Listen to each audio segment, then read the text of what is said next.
नमस्कार बच्चों।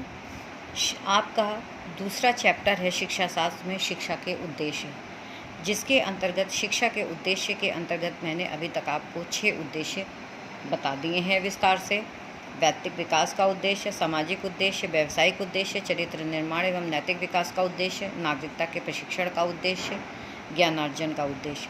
ये 6 उद्देश्य मैंने आपको विस्तार से पढ़ा दिए हैं। अब बच्चों आता है 7th, शारीरिक विकास का उद्देश्य। अनेक शिक्षा दार्शनिकों ने शारीरिक विकास को शिक्षा का महत्वपूर्ण उद्देश्य माना है। सभी देशों और कालों में शारीरिक विकास पर बल दिया गया है। प्राचीन स्पार्टा में देश की सुरक्षा के लिए सैनिक तैयार करने तथा वहाँ के निवासियों में शौर्य, साहस और शक्ति उत्पन्न करने के लिए शिक्षा दी जाती थी। वहाँ के वीरों का बल और पौरुष विख्यात है।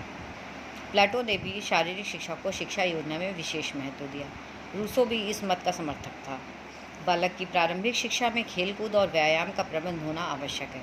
अरस्तु ने भी कहा है, स्वस्थ शरीर में स्वस्थ मन का वास होता है। प्राचीन भारतीय विद्वानों ने भी शारीरिक विकास को शिक्षा का प्रमुख उद्देश्य माना है। स्वस्थ शरीर ही व्यक्ति को स्फूर्ति, शक्ति और उत्साह प्रदान करता है। व्यक्ति मानसिक व्याधियों से मुक्त रहता है। प्राचीन युक्ति है, शरीर ही सब धर्म का साधन है। कहने का तात्पर्य यह है कि शरीर स्वस्थ रहने पर ही शक्ति वर्धन होता है। इससे चारित्रिक तथा मानसिक विकास होता है, जिससे व्यक्ति तथा राष्ट्र दोनों का हित होता है। तो बच्चों, कुछ शिक्षा शास्त्रियों का ये कहना है कि शिक्षा का मुख्य उद्देश्य शारीरिक विकास करना होना चाहिए, परंतु आप सभी बच्चों को मैंने ये बताया कि हर उद्देश्य के पक्ष भी में और विपक्ष में तर्क दिए गए हैं।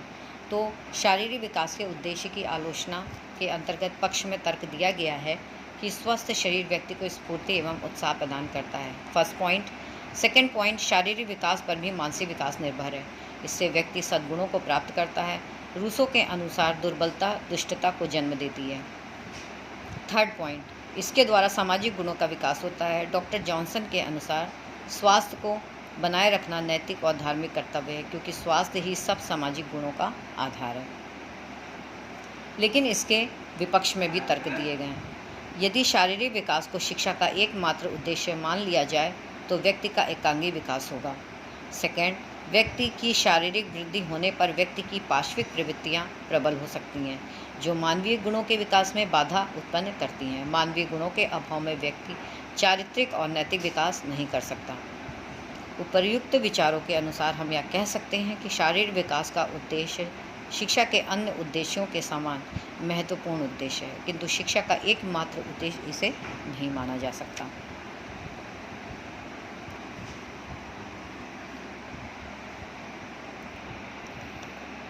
बच्चों, शिक्षा का 8th उद्देश्य है सांस्कृतिक विकास का उद्देश्य। 8th उद्देश्य है सांस्कृतिक विकास का उद्देश्य। कुछ शिक्षा शास्त्रियों ने शिक्षा का उद्देश्य सांस्कृतिक विकास बताया है। जीविकोपार्जन के उद्देश्य का विरोध करने वाले इस उद्देश्य के समर्थक हैं। सांस्कृतिक उद्देश्य का अर्थ संस्कृति का प्रचार करना, मनुष्य को सुसंस्कृत और परिष्कृत बनाना है, ताकि समाज में वह सभ्य कहा जाए। सभ्य और सुसंस्कृत व्यक्ति ही शिक्षित कहलाता है। संस्कृति शब्द का व्यापक अर्थ है।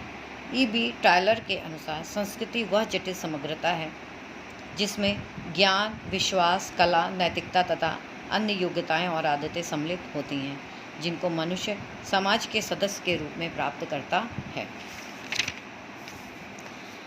संस्कृति के अंतर्गत ज्ञान, विश्वास, जीवन के मूल आदर्श, विचार, व्यवहार, रहन सहन, रीति रिवाज, परंपरा, भौतिक उपलब्धियां आदि सब आ जाते हैं, जो कि एक पीढ़ी से दूसरी पीढ़ी को हस्तांतरित होनी है। शिक्षा का कार्य इस संस्कृति को बनाए रखना है तथा पूर्वजों के भौतिक और आध्यात्मिक अनुभवों को प्राप्त करके सद्गुणों का विकास करना है, ताकि व्यक्ति अपने आचार विचार व्यवहार को परिमार्जित और परिष्कृत कर सके। संस्कृति का संबंध मानव जीवन के भौतिक और आध्यात्मिक दोनों पक्षों से है। भौतिक रूप में यह व्यक्ति में उत्तम विचारों और रुचियों को विकसित करती है। सौंदर्यानुभूति तथा कलात्मक शक्तियों को प्रेरणा प्रदान करती है। आध्यात्मिक रूप में यह व्यक्ति का आत्म संस्कार करती है। इससे व्यक्ति में आत्मसंयम, आत्मनियंत्रण तथा नैतिक मूल्यों को प्रोत्साहन प्राप्त होता है। इसका मस्तिष्क और हृदय दोनों पर प्रभाव पड़ता है। इस प्रकार सुसंस्कृत मनुष्य सुख एवं शांति प्राप्त करता है और दूसरों के साथ सामंजस्य स्थापित करता है। बच्चों, कुछ शिक्षा शास्त्रियों ने तो ये कह दिया कि शिक्षा का उद्देश्य सांस्कृतिक विकास होना चाहिए, लेकिन सांस्कृतिक उद्देश्य की आलोचना भी की गई है। इसके पक्ष में भी तर्क दिए गए हैं और विपक्ष में भी तर्क दिए गए हैं। पक्ष में बच्चों क्या तर्क दिया गया है? मनुष्य की पाश्विक प्रवृत्तियों का दमन तथा शोधन संस्कृति द्वारा ही होता है। सुसंस्कृत मनुष्य का सर्वत्र सम्मान होता है। थर्ड, संस्कृति में मानव आदिकाल से जो अनुभव प्राप्त करता आया है सम्मिलित है। शिक्षा द्वारा उन अनुभवों से ज्ञान प्राप्त किया जा सकता है। फोर्थ, महात्मा गांधी ने भी इस उद्देश्य को बहुत महत्व दिया। उनका कथन है कि संस्कृति ही मानव जीवन की आधारशिला और मुख्य वस्तु है। इससे आपके आचरण और व्यक्तिगत व्यवहार की छोटी से छोटी बात व्यक्त होनी चाहिए।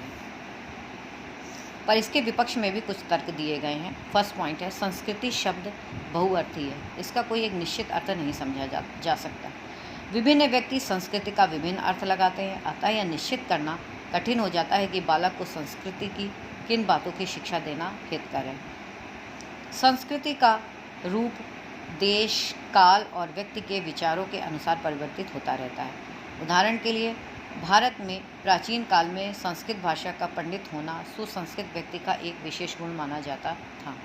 अंग्रेजी भाषा का ज्ञान सुसंस्कृत कहने के लिए आवश्यक है। थर्ड पॉइंट, सांस्कृतिक शिक्षा प्राप्त करके जीविकोपार्जन की समस्या हल नहीं होती, अतः शिक्षा का यह उद्देश्य भी एकांगी है। उपयुक्त विवेचन के आधार पर हम इसे शिक्षा का एकमात्र एवं सर्वमान्य उद्देश्य नहीं मान सकते हैं। बच्चों, 9th उद्देश्य है शिक्षा का जीवन को पूर्णता प्रदान करने का उद्देश्य या संपूर्ण विकास का उद्देश्य। शिक्षा शास्त्री हर्बर्ट स्पेंसर ने कहा है कि शिक्षा का उद्देश्य जीवन को पूर्णता प्रदान करना है, अर्थात शिक्षा द्वारा व्यक्ति का विकास एक क्षेत्र में सीमित न होकर जीवन के सभी क्षेत्रों में हो, अर्थात उनका सर्वांगीण विकास हो। वह जीवन के प्रत्येक क्षेत्र या परिस्थितियों के अनुकूल अपने आप को बना सके और जीवन की सभी दिशाओं में क्रियाशील रहे। स्पेंसर ने जीवन की क्रियाओं को 5 वर्गों में विभाजित किया है और उसी के अनुसार पाठ्य विषय भी बताए हैं।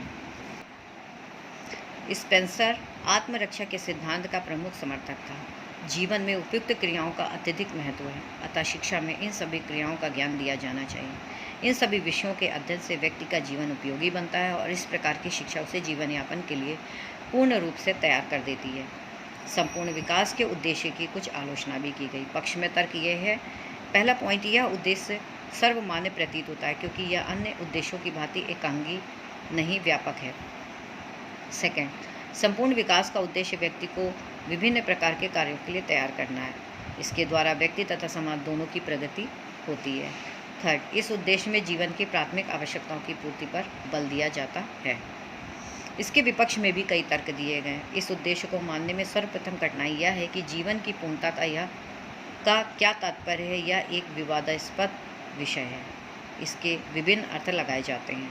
सेकंड, इस उद्देश्य में नैतिक और आध्यात्मिक विषयों को स्थान नहीं दिया गया है। थर्ड, साहित्य, संगीत और कला विषयों को गौण स्थान दिया गया है, जबकि इन विषयों की शिक्षा द्वारा ही व्यक्ति सभ्य और सुसंस्कृत बनता है। फोर्थ, स्पेंसर द्वारा बनाए गए विषयों का क्रम अमनोवैज्ञानिक है तथा यह बालक की रुचियों और प्रवृत्ति के प्रतिकूल है। वे शरीर विज्ञान, पदार्थ विज्ञान जैसे कठिन विषयों को प्रारंभ में नहीं समझ सकते। फिफ्थ, बालक की स्वतंत्रता का अपहरण होता है। उनके भविष्य के लिए क्या क्या करना है, इस विषय पर विशेष ध्यान दिया जाता है। बालक के बचपन का ध्यान नहीं रखा जाता। प्रकृतिवादी शिक्षा शास्त्री रूसो ने इस प्रकार की शिक्षा का विरोध करते हुए कहा है कि यह जंगली शिक्षा किस काम की है जो भविष्य के लिए वर्तमान को बलिदान करती है। उपयुक्त विवेचन से यह स्पष्ट है कि स्पेंसर द्वारा प्रतिपादित संपूर्ण विकास के उद्देश्य का कुछ विद्वानों ने विरोध किया। शिक्षा का यह उद्देश्य जीवन को पूर्णता प्रदान करने से पूर्ण रूप में सहायक नहीं प्रतीत होती। बच्चों, आज आपका 9th उद्देश्य समाप्त होता है। आगे मैं आपको सम विकास का उद्देश्य पढ़ाऊँगी। 12th उद्देश्य हैं, सम विकास का उद्देश्य 10th है। अब आपके इस पाठ में शिक्षा के उद्देश्य के अंतर्गत 3 उद्देश्य और बचे हुए हैं। सम विकास का उद्देश्य, वातावरण के साथ अनुकूलन का उद्देश्य और अवकाश काल के सदुपयोग का उद्देश्य। ये बच्चों आपका 3 और उद्देश्य बचा हुआ है। जब मैं कल ये तीनों उद्देश्य पढ़ा लूँगी फिर मैं आपको क्वेश्चन आंसर दूँगी। आपने फर्स्ट चैप्टर में आपको मैंने बता दिया है कि क्वेश्चन आंसर आपको कैसे करना है। दीर्घ उत्तरीय और लघु उत्तरीय क्वेश्चन कुछ ही करने हैं, जिस पर मैं निशान लगवाऊंगी, केवल वही करने हैं। अति लघु, निश्चित उत्तरीय और वैकल्पिक में भी जो टिक क्वेश्चन होंगे उनको आपको करना है, पर उनके आंसर्स को आपको ढूंढना नहीं है, वो बुक में ही लिखा हुआ है, उसे आप कॉपी करना है और उसके बाद याद कर लेना है। तो बच्चों आज इतना ही। कल मैं आपको सम विकास का उद्देश्य समझाऊंगी। धन्यवाद।